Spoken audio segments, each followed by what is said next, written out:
Dave Revson, Gerry and Howard Griffith. We've seen all 14 teams in the Big Ten practice on our bus tour, including obviously all 7 in the West, wrapping things up here at Northwestern. Guys, the narrative surrounding the West has been this, that essentially you can throw them all in a hat and anybody could win it. I think a lot of people feel like, well, you can make an argument for 6 teams, maybe saying Illinois has too much ground to make up this year. After seeing everyone, is that where you guys stand? Yeah. Pretty much. That's where it is. But will say this. I think Illinois will have a better opportunity than before we saw them. I think it's a much improved team. But I think when you start to look at the Badgers, when you start to look at Nebraska, these are teams that are going to be physical at the point of attack. They've got large offensive and defensive linemen that want to be able to control the game with the run. And one of the things that really jumps out to me is if you're the winner of this division is going to have an elite quarterback. And I only see right now one elite quarterback on this side. And I'm not saying that he can go through and just go undefeated, but I'm telling you at Nebraska with Martinez, he is a difference maker that I don't think anyone else in this division or really in the conference has. I'm going almost to the same spot you are. Here's what I think. Here's who wins the West. Whoever has a good run defense. Not the best run defense. By way of example, let's say Northwestern has the best run defense. Let's say Nebraska has a good run defense. Then I think it's the most explosive offense that complements that defense. So not the best run defense, but a good run defense, but the most explosive offense. And I think that brings us back perhaps to what you were saying. Martinez looks like the most explosive quarterback in the West. But there are some other teams. We talk about Iowa. Absolutely. Iowa's going to be right there in the mix. We talk about Wisconsin.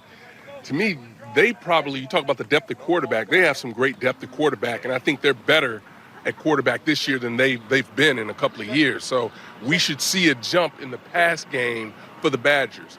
Defensively, they've got to take that step forward. They took a step back last year, but I think they're capable with the players that they have to do it. But you can never discount schedule. And, of course, that's always such a huge part of determining the West. And Wisconsin's schedule's brutal, frankly, in the crossovers. It is really, really difficult. Whereas you look at Minnesota, for instance, a team that could be very explosive, really good skill talent, particularly wide receiver. They're fabulous. They're incredibly deep at running back. Quarterback might be a little bit of a question mark, particularly with the injury to Zach Annexstad.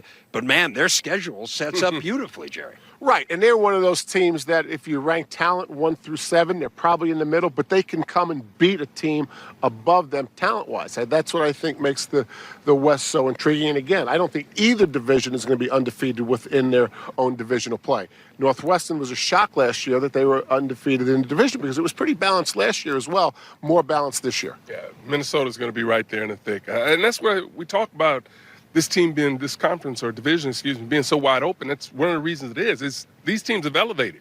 It's not that people have come back to the pack. They've elevated. And that's why it's going to be so exciting to watch this really play out. And talk to Brian Ferentz, they want to be run-based, they want to be two-back-based, but he knows they have to throw the ball better. And Nate Stanley's a talented quarterback.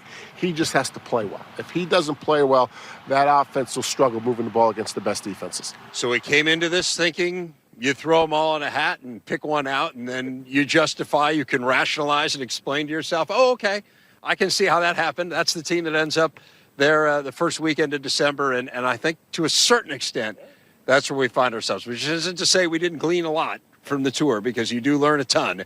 But in the end, it is a really balanced division, perhaps more so than any division we have seen in terms of the teams being relative equals since the Big Ten went to the divisional format. That's what we got on the West. That's it from us.